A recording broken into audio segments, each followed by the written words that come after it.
မင်္ဂလာပါရှင်ဒီနေ့တော့မြန်မာနှစ်တစ်ကူရဲ့တကြံနောက်ဆုံးနေ့လေးပဲပေါ့နော်အတက်နေ့လေးဖြစ်ပါတယ်ချစ်တွေအားလုံးပဲကျမ်းမာကြပါစေဒီပြားတွေကင်းကြပါစေစိတ်ချမ်းသာကိုယ်ချမ်းသာနဲ့နေနိုင်ကြပါစေလို့မမကဆုမွန်ကောင်းတောင်းလိုက်ပါတယ်ဆန္ဒပြုလိုက်ပါတယ်ရှင်ဒီနေ့တော့အိမ်မှာဘုရားရောင်တော်ဖွင့်ပြတဲ့တန်ရှည်တွေလုပ်တယ်ပြီးတော့မမသားလေးနှစ်ယောက်ကိုရေချိုးပေးမလို့သူတို့ရေမချိုးခင်ချစ်တွေအားလုံးကိုမမကတတိယကြောင်လွမ်းကြောင်ခဏလောက်လွမ်းလာတဲ့ချစ်တွေအားလုံးပဲမင်္ဂလာနေ့တစ်ဖြစ်ပါစေ2025ခုနှစ်ရဲ့မြန်မာအတာတကြံအတက်နေ့လေးပဲဖြစ်ပါတယ်နောက်ဆုံးနေ့လေးပါချစ်တွေရောဘလို့ဖြတ်တန်းပြစ်လဲဒီနေ့တကြံကိုမမကတော့အိမ်မှာပဲမိသားစုနဲ့အတူဖြတ်တန်းပြစ်ပါတယ်ရုပ်ရှင်လေးတွေကြည့်ရင်တချင်းလေးတွေနားထောင်ရင်းနဲ့ပေါ့တကြံမိုးကားလည်းကြည့်ပြစ်တယ်လို့နှစ်တိုင်းတကြံမိုးတချင်းလည်းနားထုတ်ပြစ်ပါတယ်မမကအိုက်ဆက်ကားလေးလည်းကြိုက်တယ်လို့အိုက်ဆက်ဝင်တီးလေးလည်းအရင်ကြိုက်ပါတယ်ရှင်ချစ်တွေရောမိသားစုနဲ့အတူတကြံမှာဖြတ်တန်းပြစ်တာလားဒါမှမဟုတ်ချစ်တူနဲ့ဖြတ်တန်းပြစ်တာလားအလုပ်တွေပိတ်တဲ့အတွက်ကြောင့်အိမ်မှာပဲတစ်ခုခုမုတ်နေလှုပ်ရှားပြီးတော့ဖြတ်တန်းပြစ်တာလားဒါမှမဟုတ်သုံးလက်ပတ်ဝတ်ဖြစ်လားဒါမှမဟုတ်တရားစကန်ဝင်ဖြစ်လားပေါ့နော်မမတော့ဒီလရှင်လည်းမဝတ်ဖြစ်တယ်လို့တရားစကန်လည်းမဝင်ဖြစ်တာကြာပါပြီရှင်ချစ်တွေတကြံစာလေးတွေဖြစ်တဲ့တကြံသမင်းရောစားပြစ်လားမစားပြစ်ပါဘူးနော်မမလည်းမစားပြစ်ပါဘူးဟုတ်လို့ရေးပေါ်လေးရောစားပြစ်လားအိမ်မှာလုပ်ဖြစ်လားရောက်ပန်းကိုလက်ဆောင်ရပြီလားမမတော့တနေ့မှလက်ဆောင်မရပါဘူးကိုယ့်အကူပဲဝယ်တာရောက်ပန်းကတနေ့တစ်ခါပဲပွင့်တာဆိုတော့လीနော်အဲ့ရဲ့အနံ့လေးကိုမမကြိုက်တယ်အဲ့အနံ့လေးလိုချင်တယ်အဲ့ဒါကြောင့်မလို့ဒီနေ့တကြံအတွင်းမှာတော့ရောက်ပန်းတော့မမမတွေ့သေးဘူး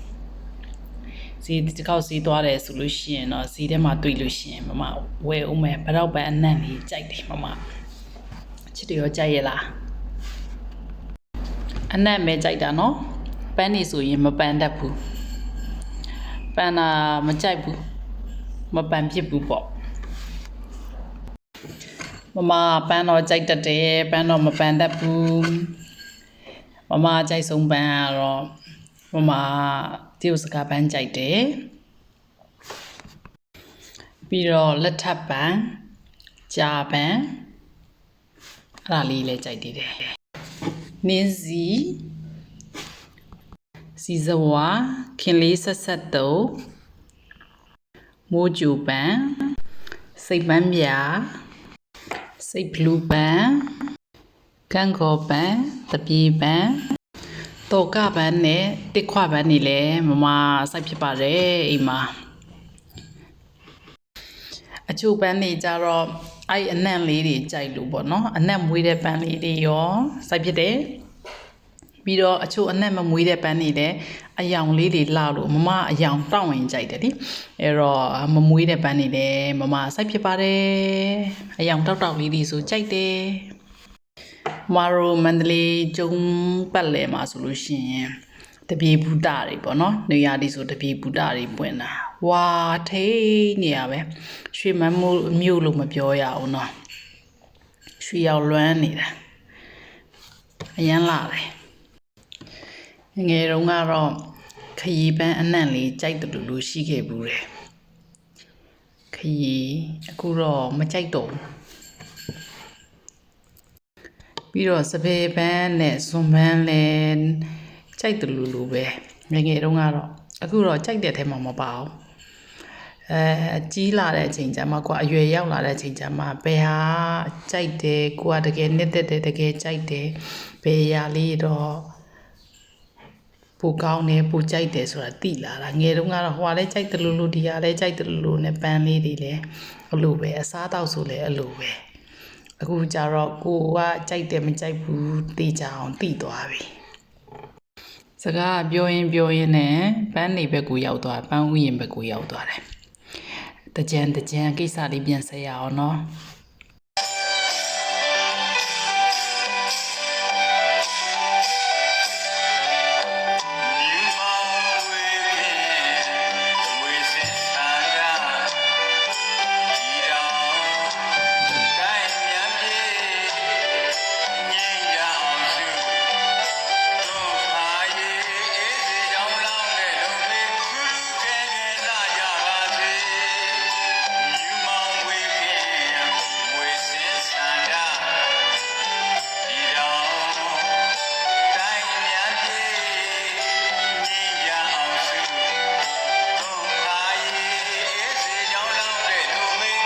ရွှေမန်းမြို့ရဲ့အသာတကြံဆိုရင်မြို့မဒီဝိုင်းနဲ့ဇော်ဝမ်းဟာအလိုက်ဖက်ဆုံးပါပဲ